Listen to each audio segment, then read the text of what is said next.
It was a bright, sunlit morning, but to Isabel, the sun didn't seem to shine. The waiting room at Hudson Valley Medical Center felt oppressively silent, as though the walls themselves were holding their breath. She clutched her purse tightly, the leather digging into her palms as a bead of sweat traced a line down her wrist. Every tick of the clock seemed unbearably loud. When the door finally opened, Dr. Sanders stepped out, his face drawn and serious. "Mrs. Isabel, please come in," he said in a tone that made her chest tighten. Each step toward his office felt like wading through quicksand, heavy and exhausting. As he spoke, the words hit like a freight train. A rare, incurable disease. Only a few months left to live. The technical details became a blur. Isabel's body was there, moving mechanically, but her mind had already taken flight, grappling with the enormity of what she'd just heard. Her dreams, her plans, her life, everything seemed to dissolve in an instant. Tears blurred her vision. "Are you sure, doctor? There's nothing that can be done." Dr. Sanders shook his head slowly. "I'm so sorry. We'll do everything we can to make sure your quality of life is the best possible for the time you have left." The walk home to her Beacon Street apartment was the longest journey of her life. Each step felt like climbing a mountain, but she forced herself onward. She had to tell Connor, her husband, her partner of decades. He had to know. When she entered the apartment, Connor was buried in papers at the Riverview office, his brow furrowed as he reviewed documents. "Back already?" he asked, glancing up briefly, his tone casual, almost indifferent. Connor. "I don't have much time," Isabel said, her voice trembling. He finally met her gaze, but there was no concern, only confusion. "What do you mean you don't have much time?" "It can't be that serious," he said, trying to sound calm. "The doctor said it's terminal, only a few months, maybe less," she whispered. Connor rose and moved toward the window, arms crossed, his back to her. His silence was deafening. Isabel had hoped he would hold her, reassure her, but instead he seemed absorbed in thought, not emotion. "What does that mean exactly?" she asked, voice breaking. "It means we don't have much time," he said finally, still avoiding her eyes. "I need you now more than ever," she pleaded, searching for even a flicker of empathy. He turned slowly, and she noticed a subtle shift in his expression, something that wasn't sadness or anger, but calculation. "Have you thought about how we'll handle the hospital bills, the house, the car?" he asked.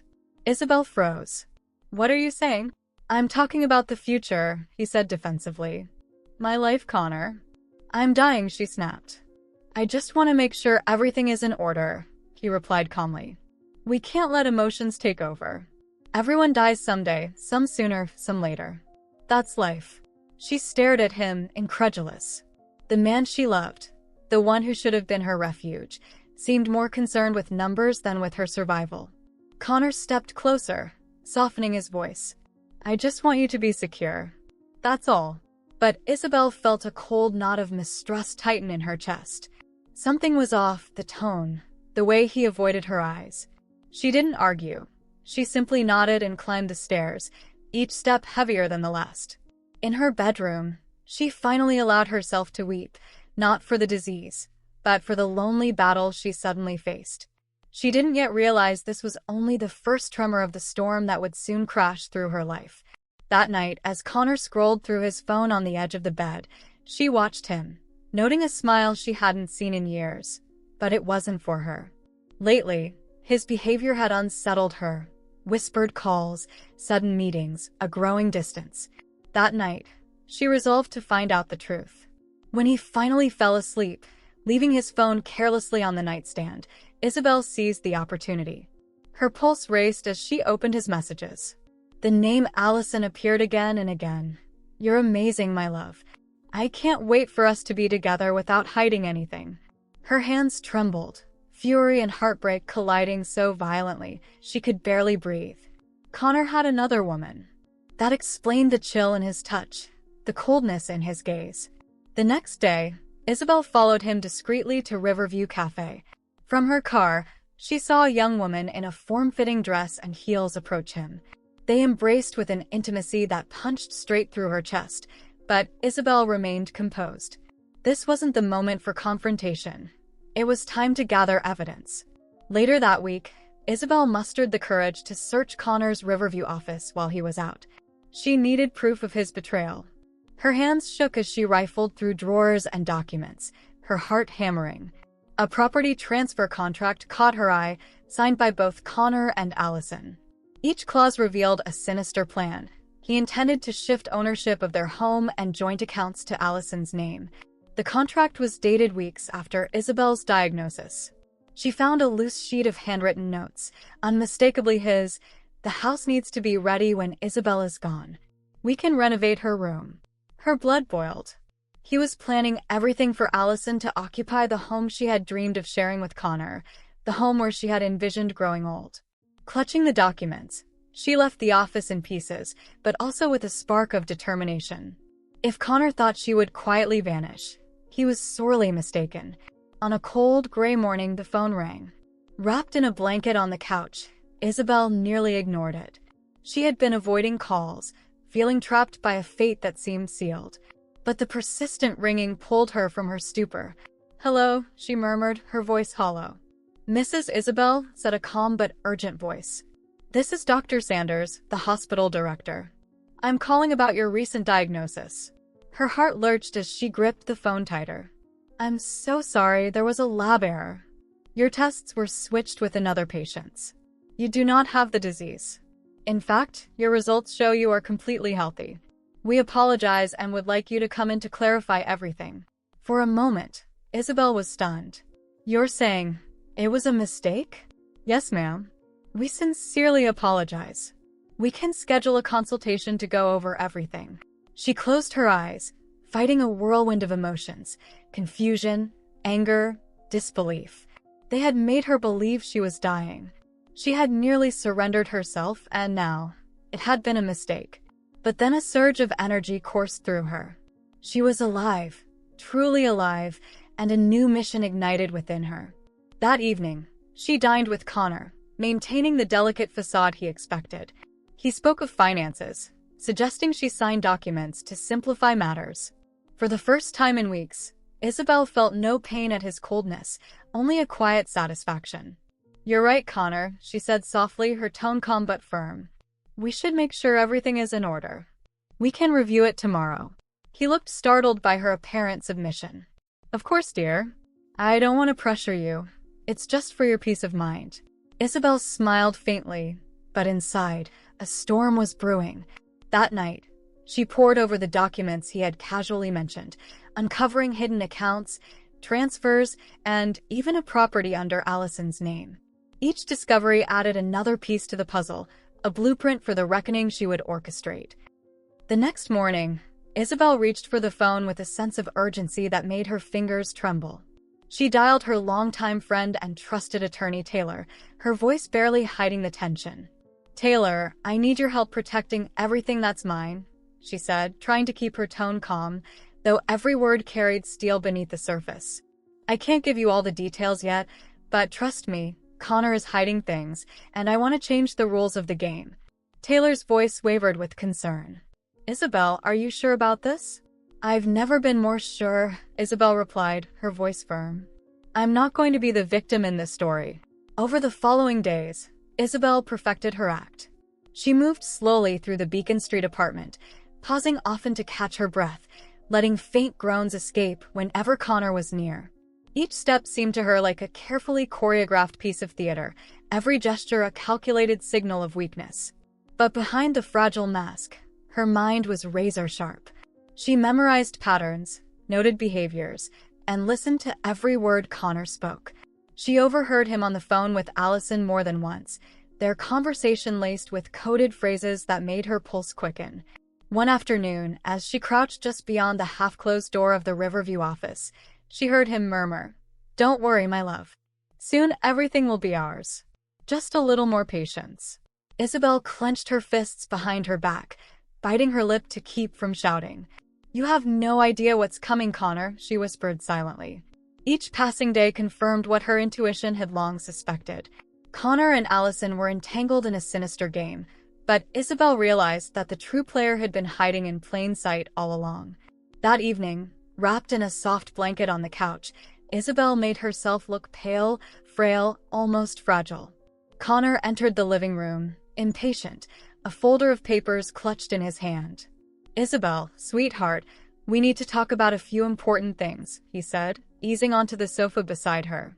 "I know this is a hard time for you, but it's better to sort things out now than face problems later." She lifted tired eyes to meet his, the weight of exhaustion in her gaze belying the storm of awareness raging inside. "Problems? What kind of problems, Connor?" she asked softly, as if speaking required an immense effort. "Well, assets, bank accounts, the house," he replied, sighing as though he bore a burden of concern. "I just want to make sure everything's in order so you won't have to worry about a thing." Isabel lowered her eyes, feigning hesitation. "You've thought of everything, haven't you? Always so practical." Connor forced a smile, resting a hand on her shoulder. "I'm just trying to take care of you, Isabel. It's the least I can do." She returned a faint, almost imperceptible smile, but inside, her fury simmered. He was so confident, so certain of her weakness. She nodded slowly. "Of course, Connor. You always know what's best for us." Later that night, after Connor had fallen asleep beside her, Isabel slipped quietly from the bed, careful not to disturb him. The Riverview office held the secrets she needed. She approached his desk, heart hammering, and opened the bottom drawer. Inside, a hidden stack of documents revealed everything. Bank transfers to Allison, a lease agreement for a luxury downtown apartment, all meticulously arranged. Her eyes scanned each page, memorizing every figure, every clause. Then she found a handwritten note in Connor's familiar scrawl. "Prepare the sale of the main property. Allison needs the money for her project." Isabel's jaw tightened. They weren't just betraying her. They were planning to dismantle everything she had built, every dream she had nurtured in that home.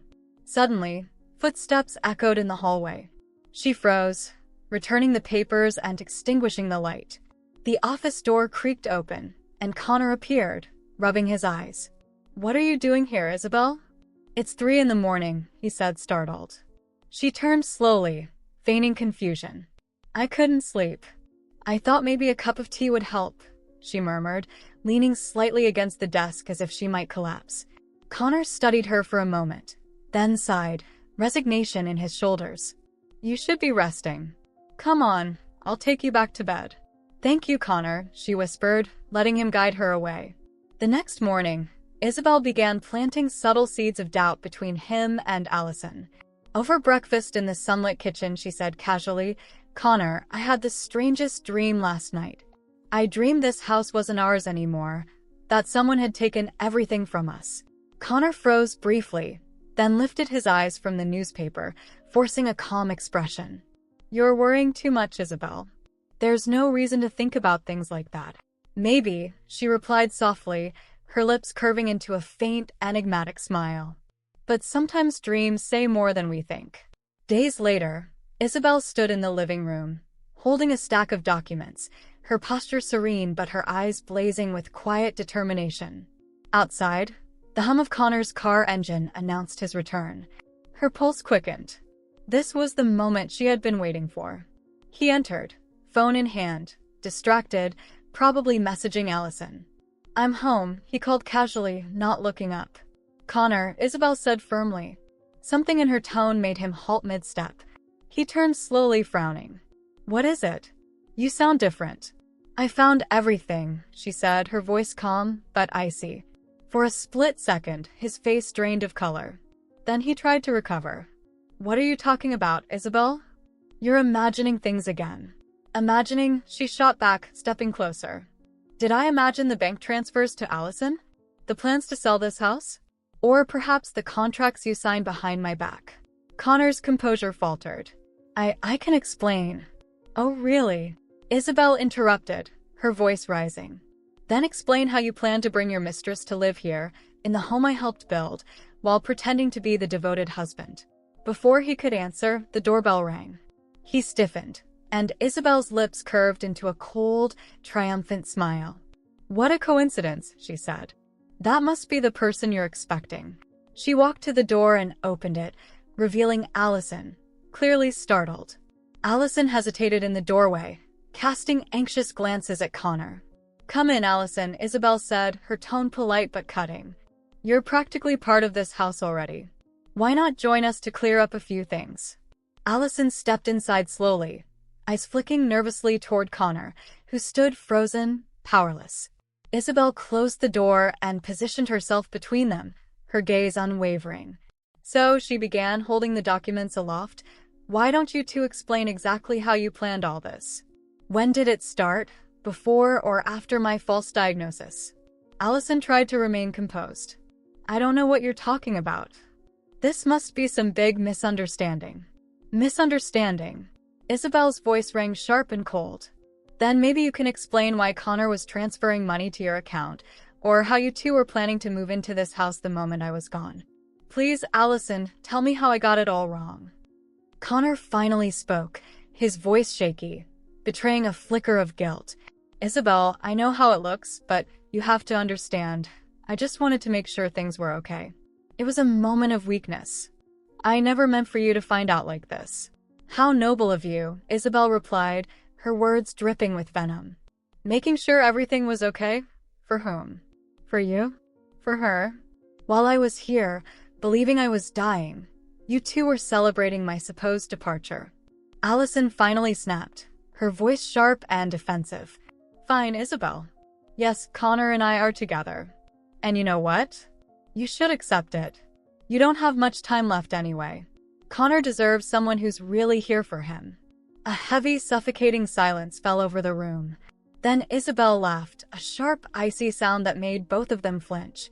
It was a laugh without warmth, a laugh that carried power and truth. Oh, Allison, she said, stepping closer until their faces were inches apart. If only you knew. I'm not dying. It was a medical mistake. I'm perfectly healthy. She raised the papers in her hand, evidence of their schemes. And now, with this, both of you are going to pay for every lie, every betrayal. Connor's face drained of color, panic flashing in his eyes. Isabel, please. We can fix this. I was stupid, I admit it, but you don't have to take this further. Don't have to take it further? She repeated, disbelief hardening into fury. You destroyed our life, Connor. You betrayed me, abandoned me when I needed you most, and now you think a half-hearted apology will make it all go away. Allison tried to intervene, her voice trembling. You can't do this, Isabel. You don't have the courage. Isabel looked at her with a calm, confident smile. My dear, you really underestimated me. Let's see who truly lacks courage. Without another word, she stepped out of the room, leaving Connor and Allison stunned, and made her way to the phone. She knew the call she was about to make would change everything. At last, they would realize they had been playing with the wrong person, and soon, they would face the consequences. Later, Isabel sat on the Hudson Terrace, the soft breeze stirring the blossoms of the Maplewood garden below. Her phone buzzed on the table beside her. It was Taylor, her attorney and longtime friend. Isabel answered with a faint smile, a sense of triumph already in her chest. Any news? Taylor asked, her voice calm but curious. I won, Isabel replied, letting a hint of excitement creep into her tone. Tell me everything, Taylor urged. Connor and Allison signed all the documents. He renounced any claim to the house and assets. Allison, she's gone from Hudson City. And the bank accounts? Everything's been frozen and reversed. They have nothing left. Isabel closed her eyes, letting Taylor's words sink in. This victory wasn't just about property or financial gain. It was far deeper. She had reclaimed something far more valuable than money or possessions. Her strength, her autonomy, her dignity. Thank you, Taylor, Isabel said, her smile genuine this time. You were incredible. You were incredible, Taylor replied warmly. Few people would have had the courage to do what you did. Isabel hung up and returned her gaze to the garden below. The flowers she had nurtured herself were now in full bloom, their sweet fragrance filling the air, a testament to her resilience. A sound at the gate drew her attention. A man approached carrying a basket of fresh fruit. It was Mr. Reynolds, the elderly neighbor who often checked in on her. I brought these from the market, he said warmly, holding out the basket. They looked so good, I thought you'd enjoy them. Thank you, Mr. Reynolds, Isabel replied, walking toward him. You're always so kind." As they talked, Isabel realized how much these small acts of kindness now meant to her. The world wasn't solely made up of betrayal and pain, it was also full of simple, genuine generosity, and she was learning to recognize and cherish it again. After the neighbor left, Isabel returned inside. The office that had once been Connor's territory had been transformed into her sanctuary. Books neatly lined on the shelves, a cozy sofa tucked into the corner, and a desk where she kept a journal, not to dwell on the past, but to record her strength, her triumphs, and all that she was capable of. Later that day, her phone buzzed again. A message from Connor appeared, brief and hesitant. "Isabel, I hope one day you can forgive me. I know I was wrong. I lost everything because of my own ambition. I wish you the happiness I never knew how to value." She read it slowly, the words meaningless now. There was nothing left to say. Connor belonged to a chapter of her life that had already closed, and Isabel was ready to write the next one. As the afternoon waned, she climbed once more to the terrace, watching the Hudson Valley horizon bathed in golden light. A calm wave of satisfaction washed over her as she reflected on all she had endured: the betrayal, the deceit, the cruel schemes. Connor and Allison had underestimated her, believing she was fragile, that she would accept her fate silently. But they had been wrong. She had not only survived, she had triumphed. And as the gentle breeze brushed her face and the sun dipped below the horizon, Isabel understood the true victory, her freedom. Hard-won, undeniable, and shining brighter than the setting sun. You just heard this one from Stories by Sue. If it resonated, don't forget to like and subscribe. What are your thoughts? Share them in the comments, I'd love to hear. Thanks for watching.